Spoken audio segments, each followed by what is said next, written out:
Hey guys, Matt here with Hollywood's Garage. Today we're going to work on the old Super Duty. What we're going to do is change an actuator for the top, I guess to be the driver's side, heat and air conditioning and vent side.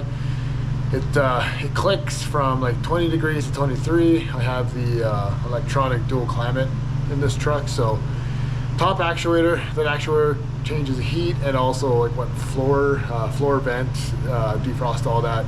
Issue I'm having is if I put it above 23, if I put it at 31 degrees Celsius, it gets hot. Or sorry, it goes cold, like opposite. If I keep it between that 20, 23, it's warm weather, mostly when I'm driving. If I'm idling at if I'm just idling at like a light or something, it kind of cools off. So I just feel like that actuator is the issue, especially because I hear it click with the truck off. Outside of that 20 or inside of that 20 to 23, but that's where it seems to work, so on auto. So let's change that out, and maybe I'll get my steering wheel straightened out from when I had it apart there to change the clock spring. I'll have to move it over just one tick on the bolt head there, a little bit out there, but yeah, as you can see, nothing's in the garage right now. The truck's outside. Either way, let's get it dragged in.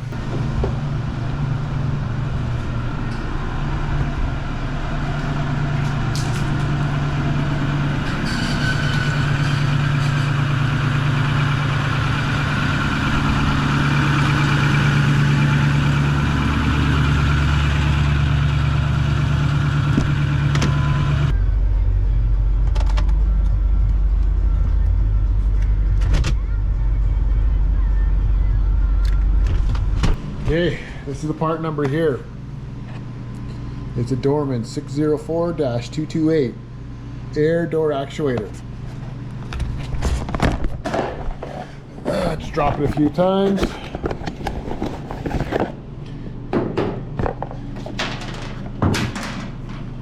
That's what it comes with.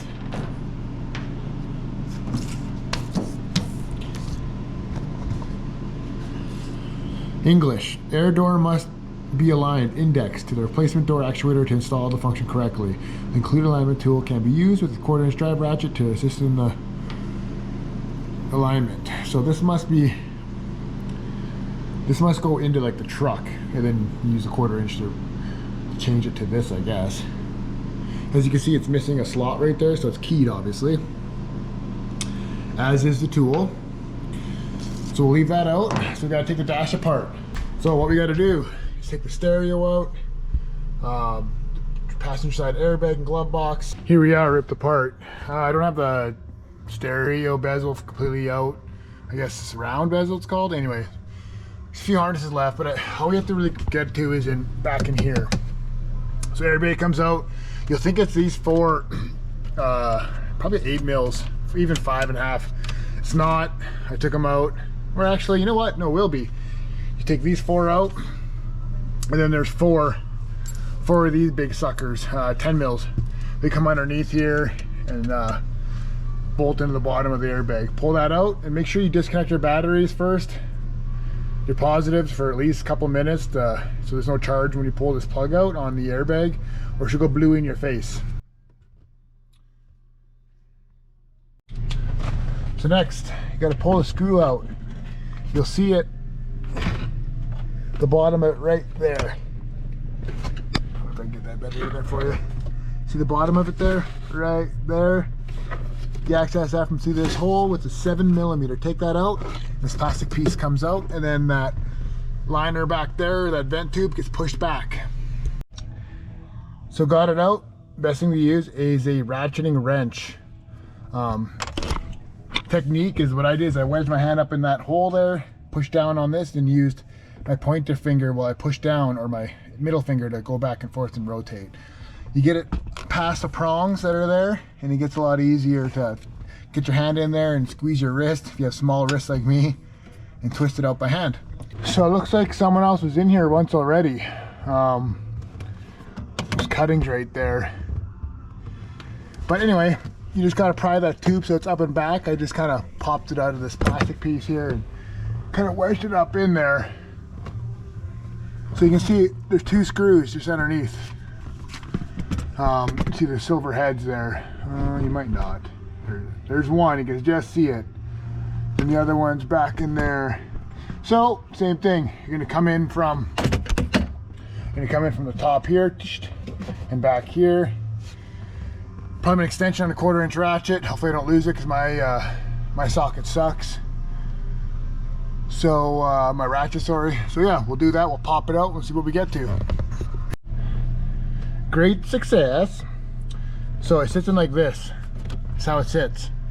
So you have this screw here, and then this screw on the other side, and then this harness. You just push down and pull. The harness is now sitting behind, just behind this pole here, so you can plug it in, and when you go to push it back in. But that's what the bottom looks like. There's that white thing you'll have to turn to match up with the actuator, the new one. Here they are for a side-by-side comparison. Now you can tell which one's the new one, the white one. The one that was in it is a Fomoco, so it is a Ford one. They say to replace them with Ford ones. They're better than these Dormans. They say these Dormans could last years, could last months. But for the price difference, I think this is only 20 bucks. Ford, I think, is like 100 bucks or so Canadian. But yeah, so it looks like an original one. It's definitely heavier too in weight. So, so as you can see, the splines aren't matched up the best on these. See how this one's see how it's flat right there on the arrow side, pretty much. Well, this one's not. This one's flat, more, I guess, clockwise of the arrow. So we'll have to turn the piece inside the truck, which I thought was broken, but it's not. That white piece just sits on top of a little circle thing that helps pivot it, and it turns. The circle is what spins a rod that does your flap for your vent and whatnot, and your heat and cold. So anyway, I'll put it in there, and as you can see, got it in there. Tech tip for you though. See how that screw there, you can't really get your fingers back there, and you don't want to drop your screw trying to get from going over top of the bar. Throw electrical tape on your socket and on the screw. You put it in, you thread it in, and just you threading it will peel the tape off of the screw head, because it's going to be more stuck to the socket head. There's more surface area. Pull it out, take the tape back off, put this back in, turn it by hand and tighten. It's in, all completed. So as you can see, the front screw wasn't that bad. That right there. You can do it with a socket over top of the bar. The rear screw, I took a combination of just a ratchet wrench coming in from this side, and like on this side of the bar. I'm seeing this is the bar right here. On this side, doing this with your fingers, and then coming in from this side, which would be underneath this crossbar. Your fingers go in there, and you're just 3 clicks at a time, ratcheting wrench. Only way I could do that back one. She's good though. Put her back together, see how she goes. What's a better way to see if the heat works than to take her for a drive? Gonna go to the gym this morning. Time for a cold start.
So after the drive, the heat was definitely better than prior.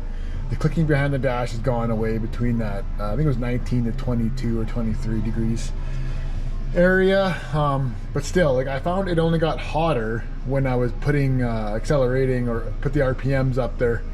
So what we're gonna do is we're letting the truck cool off after the drive.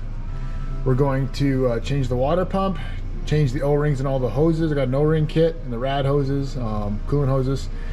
And then I have, the truck came with thermostats for the truck. So I don't know, maybe they suspect a thermostat. To me, if it was a thermostat issue and they were stuck closed, this thing would be overheating, and it doesn't go higher than 180, 85. And then unless they pulled some out, but if they had them pulled out, this truck would probably never heat up. I mean, it's only -7 Celsius out today, but we heat it up no problem. I'd say per normal for a diesel, but we'll check them anyway. We have them, and we'll have that front apart anyway, so it'll be easy to switch out. Currently draining coolant and getting this rad shroud out. Magnet, get yourself one.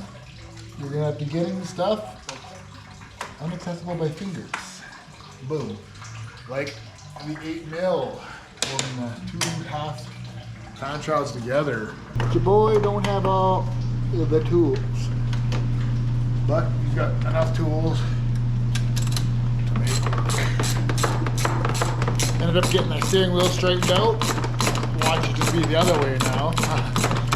But either way, that doesn't fix it. I just need an alignment, because I wasn't the one that did the front end work on it, so who knows. Also, to do this, you'll need an 1 7/8" wrench to get the fan off the pump. So make sure you have that before you start dismantling and figure out you don't have it.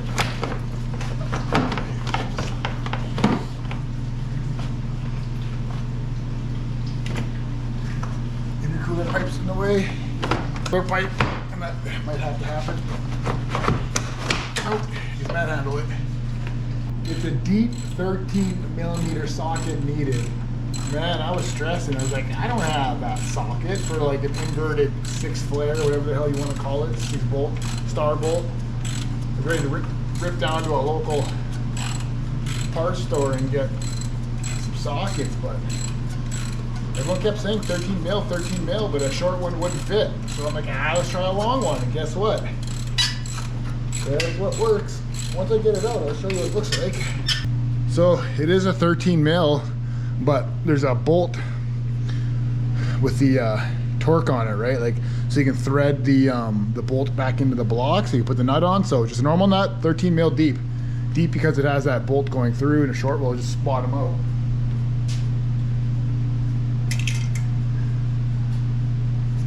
Turn the fan blade. It's got bigger openings in certain spots.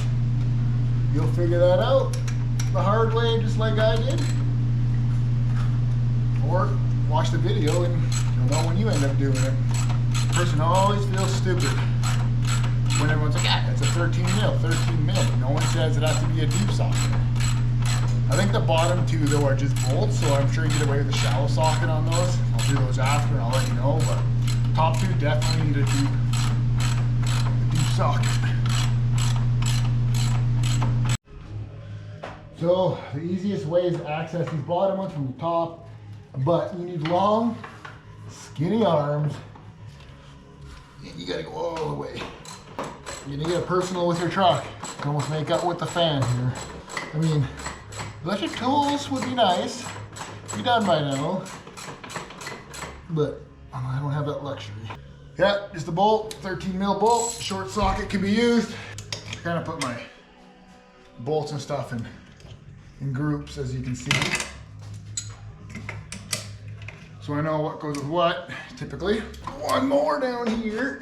Gotta find the big hole gap. Problem is, I can't see because the blades are the opposite way. If any of you guys want to sponsor me and give me some, Milwaukee 1/4" or 1/2" battery operated ratchets, that'd be cool. You won't see me struggle as much, but I'm sure you enjoy it, so whatever, I get it. Now, taking the fan off. There's actually a pneumatic tool you can use on the air hammer for it. I don't have one. You can use a wrench, obviously, but the problem is you're gonna spin the whole pump, right? So keep the belt on, try it that way, and if that doesn't work, I have a chain grip, vice grip, that can probably get around it to lock it in around the pulley. Bolt number 4. So that's connected to the fan. Well, yeah, because the fan will be in the way. I'm sure if you rotate the fan and stuff and get the 4 little arms on the back, cleared, you can pull it right out. There, success. Man, I'm not gonna lie. Took a few hours. Took a lot to get that chain around this pulley. Obviously it's tight quarters, that blade in place. And then they don't tell you this, but the fan you're supposed to loosen that way. So direction of the blades. Google that, found that out. But I'm gonna go to the parts store and get new belts because now's the time to change them. And the AC one's behind, so get new belts, come back, take this pump off. Now it should be pretty straightforward. Belt comes off, take these 4 bolts off, take the pulley off that way, then take off the water pump bolts, which one will be right there. Back with parts, both belts, a new intercooler tube, as that one I think's got a rip in it. So, and it's power steering fluid, that was just a side quest, but anyway. So, before taking off old belts, either draw the routing of the existing or look for the sticker. Here's my sticker. Obviously a 6.4, but it shows you the dotted one is the one we're using because we don't have a second alternator. We only have the original one, just a single one. That's where the second one would go, but we only have the one. So yeah, we'll take the belt off next, and then take those 4 bolts off, and then the pump bolts. Clean it up, put the new one on, and then we'll do the O-rings on the rad lines. Maybe we'll take that off, see the thermostat, see how they're doing, see if they like the party or not. So here's the reason why we're putting a new one on. So far looks so good, right? So far so good. So far. A little bit of edge wear here. See it? A little bit of edge wear. Not the end of the world, but there isn't a spot coming up here. Maybe I passed it. Right there. You can see it's got a rip. You know what? And that might last like another 20,000 kilometers. There's no cuts in it that way, but we're doing it. I ain't taking that all apart again to change it. So here's the new one and the old one. Make sure they're same size. Yep. Parts stores guys can be wrong, but this guy I dealt with is pretty good, so just keep that as a side note. Here's the bottom of the water pump. You can see that the O-ring's been leaking for a while anyway. I might actually, you know what? Might even be out the weep hole. So, and it's been like that for a while. Look how grungy that is. Same with underneath there. Like all underneath that behind that V-belt, it's all grungy, so yeah. Other than that, looks good in the hole. Just because these impellers, they scraped a little bit, but these impellers are, they look, this black one looks plastic, but it's not. No, that one is. That one's metal. Plastic. The new one's metal. I don't know if it's good or bad, but this isn't like the high grade. I didn't buy the cheap one, as I don't really want to get back in there. And as it is, should have done this before, but you should always check your pulleys before you go into the parts store. That one's good. See, that one stops quick. That one's okay. Look for side play. A little bit of side play. This one actually has more. That one, but this is the power steering. It has a little bit of bounce back and forth. I don't know if that's supposed to be like that or not. Do some research. It doesn't leak or nothing, as far as I know. Like, as far as I know, it doesn't leak. So I don't know why. If that must just be normal then, how it's back and forth play. There's nothing coming out of the seal. It's pretty clean. Okay, next is I'm going to clean up this area. Put the new pump back on with the new O-ring. Clean all that gunk and stuff. Get that other belt off. Put that belt back on. This other belt back on. And then do the O-rings in the thermostat. Another O-ring will be down. Well, it could be one back on the rad here. There'll be one in the middle down on the bottom. The bottom rad, obviously, up there. But even if you do these two, which will be the hard one to the engine. But the coolant's out, so we'll do them all. New thermostats are in. The old ones look fine, but the new ones came with the truck, so we threw them in there anyway. New O-ring for that, so that's all seated. Next will be the O-rings here. So here's an old one. You know, it feels pretty flat. But anyway, the new one measures up, nice and pretty. And it goes in on a lip just inside there. There we go. It might be a two-hand job, but we'll see how far I get here.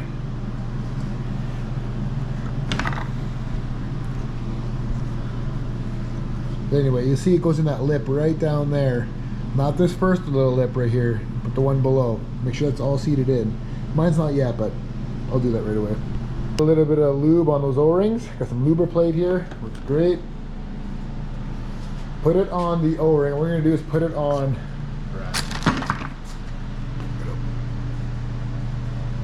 That way it slides on nice and easy. It doesn't tear. I'm not going to put it on the, obviously, the rad yet. I'm just going to put it on the thermostat side. Make sure you put your C-clip back on. I don't remember how. We'll figure this one out as we go. Here we go. Yeah, there's the dent in that right there. This will be a tight fit. It'll be tight like a twiggle. And make sure you try to pull it after you click it in. Make sure the snap rings went in place. And it doesn't pull off. Next we'll be putting in, actually, we'll take off that bottom rad down there. Some light for you guys. A bottom rad down there, and then that connects to a split junction on the bottom there. We'll change those out too. Lay in that puddle of coolant and brake clean and whatnot and dirt. Well, getting the bottom hose on and getting that O-ring was a little bit of a struggle, but not bad. This bottom one, right, full of coolant when you opened it, just dumped right on you. Okay, well, anyway, got it open, split it. You know, look at this one hose with the blue tag on it. That's been changed. It's a Napa hose. Some butthole put silicone where the O-ring would sit on that hose, which is what the O-ring I just changed. So I gotta have fun peeling all that silicone off now so the O-ring could fit, because the guy didn't want to change the O-ring when he put this hose on. He's like, silicone will fix it. Man, why do people, if you can't mechanic, don't do it. If you can't do it right. It just chaps my cheeks, you know what I mean? Anyway, that's gonna be fun. All back together. I just used a wire brush to get all that silicone off. Slid right back on. Put the C-clip back on. I'm not gonna change the bottom hose here because that's a Napa hose and it'll have the double O-ring on it on the other end, which is by far a better design than the factory Ford ones, but I saved myself, I don't know, $100 just buying the O-rings to replace for now. And if it lasted 290 thou, it'll last another 100,000, which will be more than I put on this truck, because I only drive like 10,000 K a year. Anywho, okay, look at the mess underneath here. Coolant everywhere. That was fun. Okay, back to the top. Welcome to the upper deck. Now we're going to put a lower rad shroud, which will be attached to the fan, and that's going to be fun. After that, it's just pretty much clear sailing. That goes back on after I put the fan all back together. Then the upper cover, fill it with coolant, put the hose back on. And we should have ourselves a running truck again, hopefully with no leaks. New hose or new belts are nice. Don't have to worry about that now. Hopefully the rad doesn't go out anytime soon. It looks new-ish, but it's pretty dirty. Anyway, that's not an issue. Seems to work. Other than that, this would have been a good time to do an EGR delete instead of before, but hey, I like to do stuff the hard way. All of those bolts that held the plastic fan right down there, here, let me get a better light. There we go. All those bolts, these ones that I'm pointing at, were all loose. When I took the two out to make room for the wrench in here, they easily came out. So I went around and tightened them all by hand. They have little lock washers on them, but honestly, that would have sucked. Okay, next I just got to bolt down the shroud, 4 bolts, 2 nuts and 2 bolts, and then start putting all this back together that I disconnected to make room. Here is the infamous pour of coolant that'll always guaranteed to never spill. Oh man, she's a full bucket though.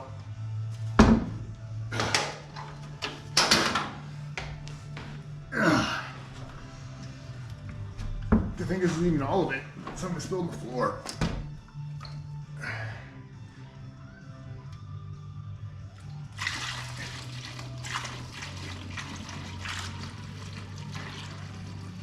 I have a fluid transfer pump, but let me just do it the hard way, right? If you don't think it's lighter as the more you pour. My leg is killing me. Ugh. Oh no. There it is. Died of the coolant on the floor already. I guess I'll have half a jug of new coolant left. I'm probably gonna need that and then some. Enough to get me started anyway and burp the system. You hear all the air coming out? So hopefully it's not hitting the floor. Take a little peek, see underneath and see how many leaks I got. I mean, it's all wet from before, so we'll never know. I don't know. Looks okay to me. Yeah, I'm gonna need another jug.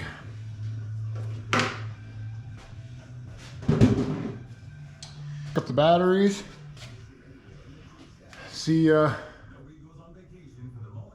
we get here. Put that back on, not to have any coolant anyway left. I don't like mixing brands either, especially when it comes to this Ford stuff. I also got some more power steering fluid because that one's a little low.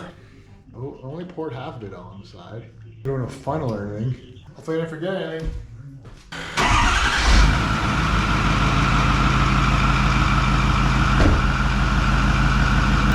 No leaks. Still burping. It is low, that's where it should be. So we're below the suction line. There's the overflow, but I mean, at least we got some in there for the main flow. I'm gonna back this out and show you the big puddle underneath and clean that up. That way if we back it out, we can see if we have any leaks on fresh stuff. So far so good. Got high idle, as you can hear. So bubbles coming out and out of the system. The boot I put on.